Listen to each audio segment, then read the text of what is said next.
Toyama Prefecture is where the mountains meet the sea. Known for its craftsmanship, it's now easier than ever to get to thanks to the recent extension of the Hokuriku Shinkansen bullet train line. I'm taking advantage of this new access to explore some of Toyama's historic cities. People have been making and trading things here for centuries, and I get to try my own hand at some traditional metalworking. Then it's time to celebrate with the locals at one of the region's spectacular autumn festivals.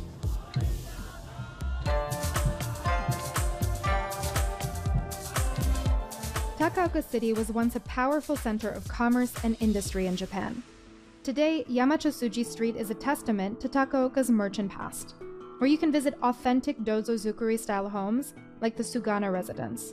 This is one of the largest dozo-zukuri-style house in Yamachosuji district, and they have very thick walls as a fireproof. And they have the double door windows. They also close when the fire happens. Both commercial and residential, the houses were rebuilt in the 1900s after a fire burnt down more than half the city. Okay, so this part is the shop area. Now we are in the negotiation room. This room is the most valuable room in this house, and they invite the most valuable clients and have negotiations here. Visitors can admire the rich details afforded by the merchant's extraordinary wealth, like latticed wall panels and custom-made nail covers. Beyond trade, Takaoka was also one of the country's biggest hubs for metal casting, especially copper. Over the years, many workshops have been shuttered or have moved away from traditional techniques. But the iconic Noosaku factory found a way to maintain its 100-year-old sand casting method by supporting it through industrial tourism. To pass down the tradition to the next generation, we are thinking that it is very important to show our traditional crafts and also the craftsmen working. Sand casting forgoes chemical treatment and firing, using natural materials that are entirely recyclable. At Noosaku, each brass and tin object, no matter how small, is handcrafted and polished, one by one. They make it look easy, but can anyone do it? I'm testing my skills at Noosaku's workshop. This is a pattern for the item you are going to make today. So this dent side down, please put this almost the middle inside the frame. I'm making a sake cup from pure tin, which is said to reduce acidity and enhance the drink's flavor. You need a firm but delicate touch, so the sand is densely packed without falling apart. After removing the mold, Megumi poured in the molten tin. And just like that, I had a beautiful handmade sake cup. Thank you so much for teaching me how to make this. I'm very happy with my little sake cup.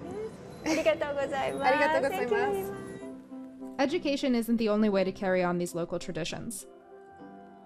Every October in Imizu, the Hojozu Hachimangu Shrine Festival brings the whole region out to take part in a nearly 400-year-old celebration.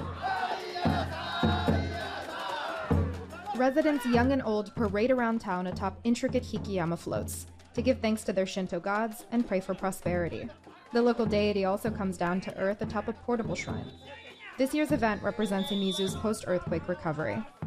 1月1日の地震で、いろんな被害がありましたけれども、皆さんの協力で今日無事に山を引くことができて感謝しているところです。この町の中をもうくまなく回って、皆さんが栄えますようにということで、皆さんに勇気を与えていきたいなと思っています。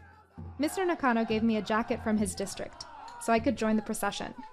The energy was incredible, as was the teamwork needed to push these very heavy floats.